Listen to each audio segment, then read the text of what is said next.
Hello दोस्त, कैसे हैं? उम्मीद करते हैं आप लोग अच्छे होंगे।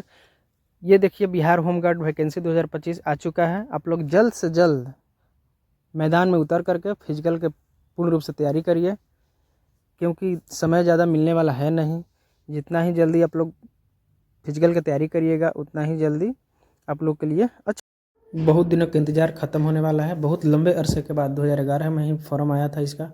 उसके बाद 21-22 में इसका फिजिकल कराया गया था। अब सीधे 2025 में वैकेंसी दिखने वाली है।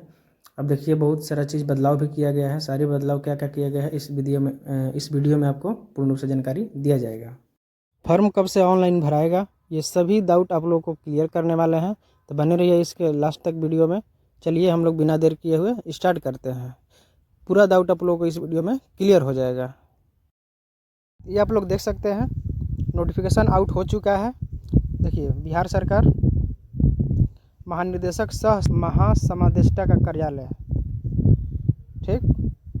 देखिए, सभी वरीय जिला समादेष्टा बिहार गृह रक्षा वाहिनी, इसके संबंध में सभी जिला पदाधिकारी लोग के इसमें नोटिफिकेशन जारी कर दिया गया है कि आप क्या क्या तैयारी कर रखे हैं, क्या क्या आप अभी पूर्ण करना है, क्या क्या अभी बाकी है। इससे संबंधित आप लोग देख सकते हैं। देखिए, देख सकते हैं यहाँ पे विषय में क्या है। राज्य सरकार द्वारा उपलब्ध कराए गए गृह रक्षकों के स्वच्छ नामांकन हेतु 15,000 पदों के विरुद्ध स्वच्छ नामांकन की तैयारी करने के संबंध में निर्देशानुसार उपयुक्त विषय के संदर्भ में कहना है कि राज्य सरकार द्वारा उपलब्ध कराए गए गृह रक्षकों के स्वच्छ नामांकन हेतु बिहार रक्षा वाहिनी में 15,000 पदों के नामांकन की कार्रवाई उच्च प्राथमिकता के आधार पर पूर्ण की जानी है। इस क्रम में आने वाली चुनौतियां यथा पारदर्शिता तकनीक, शारीरिक दक्षता जांच हेतु स्थल चयन, अनुमानित खर्च। देखिए, जो अनुमानित खर्च होता है उसका भी अब जिला पदाधिकारी को लोग जवाब देना होगा, क्या आपका खर्च होने वाला है। इसके बाद क्या है, विधि व्यवस्था बनाए रखने के लिए बिहार गृह रक्षा वाहिनी मुख्यालय पटना में उप महासमादिष्टा गृह रक्षा वाहिनी की अध्यक्षता में गठित समिति द्वारा बृहद रूप से विचार विमर्श किया गया है। उक्त समिति द्वारा की गई अनुशंसाओं के आलोक में निम्नलिखित निर्देश दिए जाते हैं, ठीक। अब राज्य के सभी जिलों में जिला स्तर पर गृह रक्षकों के स्वच्छ नामांकन हेतु शारीरिक दक्षता परीक्षा के साथ जो चयन प्रक्रिया है, भाई देखिए महत्वपूर्ण बात, जो चयन प्रक्रिया है 30 अप्रैल 2025 तक आपको समाप्त कर लेना है।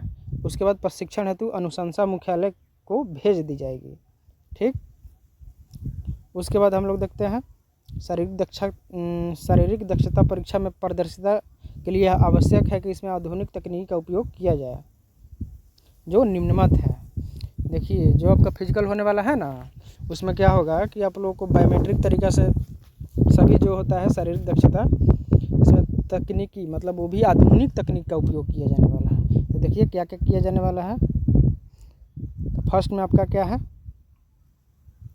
देखिए बायोमेट्रिक जो होता है data and photo capture of the candidate, जो बायोमेट्रिक डाटा से आपका फ़ोटो कैप्चर किया जाएगा। उसके बाद क्या किया जाएगा भाई, biometric verification and photo authentication of the candidate, ठीक। बायोमेट्रिक तरीके से वेरिफिकेशन होगा। उसके बाद क्या होगा, सीसीटीवी लाइव रिकॉर्डिंग, जो भी आपका इवेंट होगा ईच इवेंट विच, मतलब जो भी आपका इवेंट होगा उसका लाइव रिकॉर्डिंग किया जाएगा।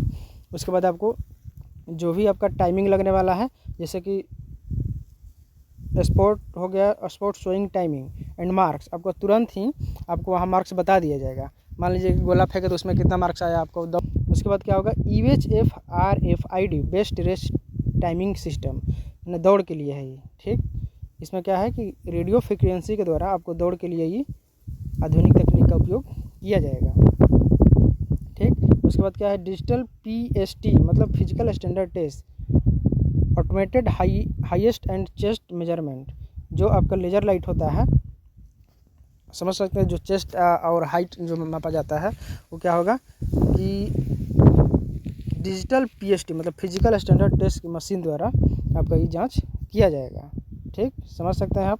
देखिए, उसके बाद क्या है, laser based digital long jump, जो आप लॉन्ग जंप फानिएगा उसके बाद क्या होगा, लेजर के द्वारा आपको लंबी कूद नापा जाएगा कि आपका कितना है। तो क्या हो जाएगा, गोला फेंक भी आपका हो जाएगा, जो laser based digital shot put measurement system द्वारा ही मापा जाएगा, जो समझ सकते ऑथेंटिक होता है। 1 इंच भी आपको इधर उधर होने वाला नहीं है। चलिए, आधुनिक तकनीक उपकरणों की व्यवस्था जो है जिला स्तर से की जानी है, अतः इसकी तैयारी जिला समादेष्टा अभी से ही प्रारंभ कर देंगे। देखिए साफ साफ निर्देश दिया जा रहा है जिला मजिस्ट्रेट साहब को कि आप अभी से ही तैयारी शुरू कर दें। इसके लिए निविदा की आवश्यकता होगी तो जिला पदाधिकारी के माध्यम से निविदा प्रकाशित कराकर एजेंसियों का चयन अग्रिम रूप से कर लेना है। ठीक, देख सकते हैं उक्त के अतिरिक्त मैदान का चयन, जो मैदान का चयन अभी है अभी से ही कर लेना है, महत्वपूर्ण बिंदु है। इसका चयन जिला चयन समिति द्वारा भी शीघ्र कर लिया जाएगा। यदि कोई स्टेडियम उपलब्ध हो, मान लीजिए फिलहाल में अभी स्टेडियम कोई खाली है, तो निर्देश दिया जा रहा है इस नोटिफिकेशन में कि जल्द से जल्द आप इसको बुक कर लें ताकि आगे इसमें कोई दिक्कत ना हो। ठीक, उसके बाद क्या है, अनावश्यक सामग्री यथा टेंट, कुर्सी, स्टेशनरी, अल्पाहार आदि की व्यवस्था जिला स्तर पर अनुमोदित कर किया जा सकता है। ठीक, उसके बाद क्या है, समिति के आकलन के अनुसार राज्य भर में 15,000 रिक्तियों के विरुद्ध कुल 20 लाख आवेदन पत्रों की संख्या अनुमानित है। देखिए भाई, यदि इसमें मेन क्वालिफिकेशन के आधार पर फॉर्म फिलअप होने वाला है, क्योंकि यदि मैट्रिक स्तर का होगा तो इसमें क्या होगा कि 20 लाख तक भी जा सकता है। यदि इसमें इंटर स्तर एजुकेशन मतलब क्वालिफिकेशन मांगा जाता है तो 20 लाख से कम होने वाला है। देखिए, अतः जिलेवार अनुमान किया जाए तो रिक्तियों के अनुसार अभ्यर्थियों की संख्या रिक्तियों का 133 गुना होने का अनुमान है।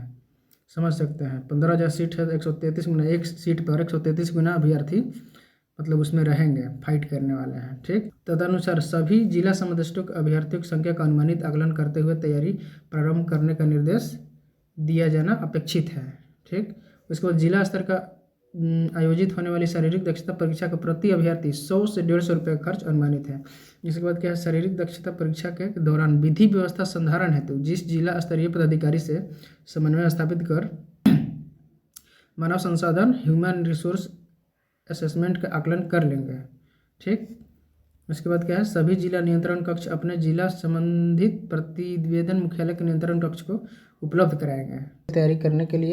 देखिए यहाँ पे आप देख सकते हैं कि यहाँ पूछा गया है जिला पदाधिकारी सभी से कि बताइए इसमें कि फिजिकल टेस्ट के लिए आप क्या क्या तैयारी कर चुके हैं और क्या क्या नहीं किए हैं। देखिए मैदान की बुकिंग हुआ है, मैदान की बुकिंग हुआ है कि नहीं हुआ है, मैदान का समतलीकरण है या नहीं है, मैदान की बैरिकेडिंग है या नहीं है, ट्रैक के मानकीकरण है या नहीं है। उसके बाद देख सकते हैं टेंट पंडाल आदि से संबंधित, टेंट पंडाल, कुर्सी, मेज रोशनी की व्यवस्था है अथवा नहीं है, साउंड सिस्टम की व्यवस्था है अथवा नहीं है, भोजन नाश्ता की व्यवस्था है अथवा नहीं है, शौचालय की व्यवस्था है अथवा नहीं है, और पेयजल की व्यवस्था भी है कि नहीं है।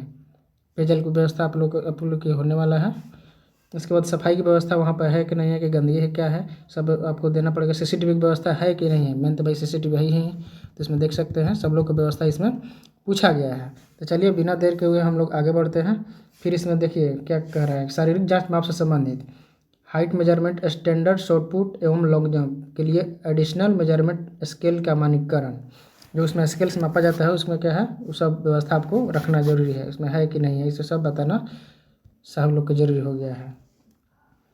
देखिए मेन फिजिकल का हाइट मेजरमेंट होगा, उसके बाद शॉर्टपुट होगा, उसके बाद लॉन्ग जंप होगा, उसके बाद दौड़ होगा, यही फिजिकल मेन होने वाला है। शारीरिक जांच परीक्षण दौड़ हेतु RFID की व्यवस्था है अथवा नहीं है, मतलब रेडियो फ्रिक्वेंसी द्वारा जो दौड़ का जांच होता है उसके लिए बारे में पूछा गया। डिजिटल PST की व्यवस्था है अथवा नहीं है, digital long jump and shot put measurement की व्यवस्था है अथवा नहीं है, हाई जंप हेतु जंपिंग कुशन की व्यवस्था है अथवा नहीं है। उसके बाद चिकित्सा परीक्षा दल में इंट डॉक्टर्स की व्यवस्था, जैसे देख सकते हैं कि जो चिकित्सा मेडिकल होता है उसमें डॉक्टर्स का व्यवस्था भी करना होता है, इसलिए जल्द से जल्द निर्देश दिया गया है कि अथवा है कि नहीं है, इसमें जरूर अपना बताइए, जिला पदाधिकारी लोग से पूछा गया है। उसके बाद क्या है, CSC बायोमेट्रिक वेरिफिकेशन हेतु व्यवस्था है अथवा नहीं है। ठीक, उसके बाद स्टेशनरी से संबंधित, स्टेशनरी अथा कागज, कलम, कार्बन, मोहर, इस सब चीज़ की आपको व्यवस्था है अथवा नहीं, इस मतलब देख सकते हैं वही चीज़ पूछा गया है कि आप लोग इसके बारे में व्यवस्था किए हैं कि नहीं किए हैं, चाहे कब तक व्यवस्था हो जाएगा, इसीलिए बारे में पूछा गया। तो चलिए बिना देर के हुए हम लोग को आगे वीडियो में बताते हैं, कर लेते हैं शैक्षणिक योग्यता के। शैक्षणिक योग्यता देखिए आपका न्यूनतम योग्यता आपको 10वीं या 12वीं हो सकता है।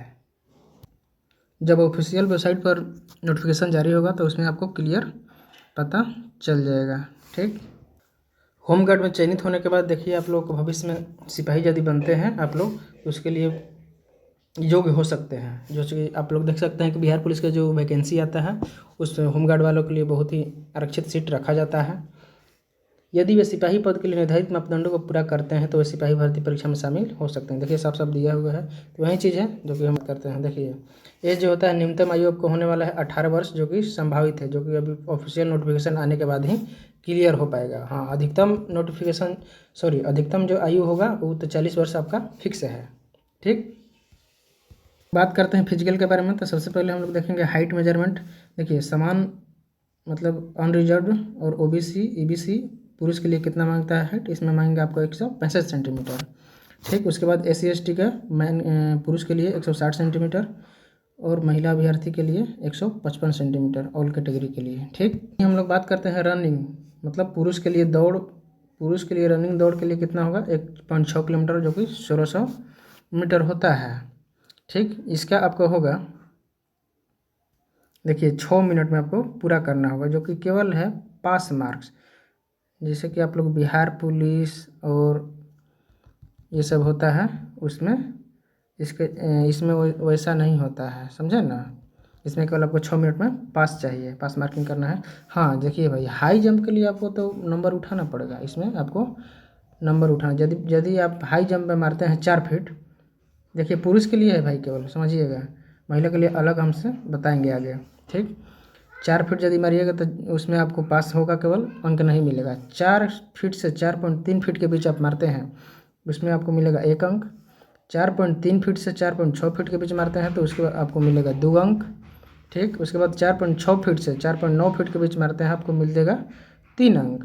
और 4.9 से 5 फीट के बीच मारिएगा तो 4 अंक। और 5 फीट से यदि अधिक मार दीजिएगा तब सबसे अधिक नंबर रहने वाला है कितना, आपको 5 अंक मिलेगा, समझ गए। वैसे ही हम लोग लॉन्ग जंप की बात करते हैं। तो देखिए 12 फीट यदि लॉन्ग जंप आप फान जाते हैं तो इसमें आपको 0 अंक मिलेगा, केवल पास मार्क होगा। ठीक, उसके बाद यदि आप फान जाइएगा 12 से 13 फीट के बीच में तो उसके 1 अंक मिलेगा। 13 फीट से 14 फीट के बीच फानिएगा तो 2 अंक मिलेगा। वैसे ही 14 फीट से 15 फीट के लिए 3 अंक मिलेगा। 15 फीट से 16 फीट के लिए 4 अंक। 16 फीट फानिएगा उससे अधिक तो 5 अंक आपको मिलेगा। वैसे ही देखिए शॉर्ट पुट गोला के लिए है, ये देखिए ये भी पुरुष के लिए ही है दोनों। उसके बाद 16 फीट फानिएगा 16 फीट गोला फेंकिएगा तो आपको 0 अंक मिलेगा। ठीक, उसके बाद क्या होगा, 16 से 17 फीट गोला फेंकिएगा तो 1 अंक मिलेगा। 17 से 18 फीट फेंकिएगा तो 2 अंक मिलेगा। 18 फीट से 19 फीट फेंकिएगा तो 3 अंक मिलेगा। वैसे ही 19 से 20 फीट आप फेंकते हैं तो 4 अंक मिलेगा। फिर 20 फीट से यदि प्लस आप फेंकते हैं तो इसमें क्या होगा, आपको फुल अंक 5 अंक मिल जाएगा। देखिए इसी पर आपको मेरिट बनने वाला है। तो चलिए वैसे ही हम लोग महिला के लिए देख लें फिजिकल क्राइटेरिया क्या क्या है। देखिए 1000 मीटर मतलब 1 किलोमीटर दौड़ होगा 6 मिनट में, जो कि पास मार्क्स इसमें भी है। उसके बाद 3 फीट हाई जंप आपको फानिएगा तो 0 अंक इसको मिलेगा, केवल पास करिएगा उसमें। 3 फीट से 3.3 फीट फानिएगा तो इसमें 1 अंक आपको मिलेगा, महिला के लिए है। ठीक, उसके बाद 3.3 फीट से 3.6 फीट फानिएगा तो 2 अंक मिलेगा। 3.6 से 3.9 फानिएगा तो 3 अंक मिलेगा। उसके बाद 3.9 फीट से 4 फीट के बीच तो 4 अंक मिलेगा। और 4 फीट से यदि प्लस आप हाई जंप फानते हैं तो इसमें आपको मिलेगा 5 अंक, जो कि लड़कियां अधिकतर 3 से 4 अंक लेने में सक्षम हो सकती है यदि बढ़िया ग्रामीण एरिया से रहेगी तब। ठीक,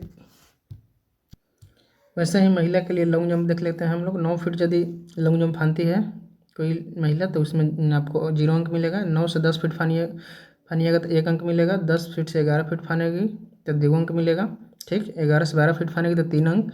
12 से 13 4 अंक। और 13 फीट से प्लस फानती है तो इसमें इसको 5 अंक मिल सकता है। ठीक, उसके बाद हम लोग देखते हैं शॉर्ट पुट गोला फेंक में महिला के लिए 10 फीट फानेगी तो 0 अंक। 10 से 11 फीट 1 अंक। 11 से 12 फीट 2 अंक। 12 से 13 फीट 3 अंक। 13 से 14 फीट 4 अंक। 14 फीट 5 अंक, 14 फीट से प्लस में। ठीक, वैसे ही आप देख सकते हैं पुरुष के लिए चेस्ट कितना मांगता है, 81 से 86 सेंटीमीटर आपको मांगेगा जनरल और ओबीसी के लिए। और SC ST के लिए 79 से 84 सेंटीमीटर। ठीक, अब आप लोगों के मन में एक सवाल उठ रहा होगा कि सर 30 अप्रैल 2025 से फिजिकल स्टार्ट होने वाला है और अभी तक नोटिफिकेशन जारी नहीं हुआ है। तो देखिए विलम्ब आप लोग कर रहे हैं, विलम्ब विभाग नहीं कर रहा है, इसलिए जल्द से जल्द अपना फिजिकल की तैयारी स्टार्ट कर दीजिए। हाँ, बचाव करके अपना फिजिकल की तैयारी करना है, कोई प्रकार के इंजरी नहीं होना है, ठीक है। बहुत जल्द फॉर्म फिलअप होने वाला है, इसलिए बिना देर के हुए आप लोग जल्द से जल्द तैयारी में लग जाइए। Thank you.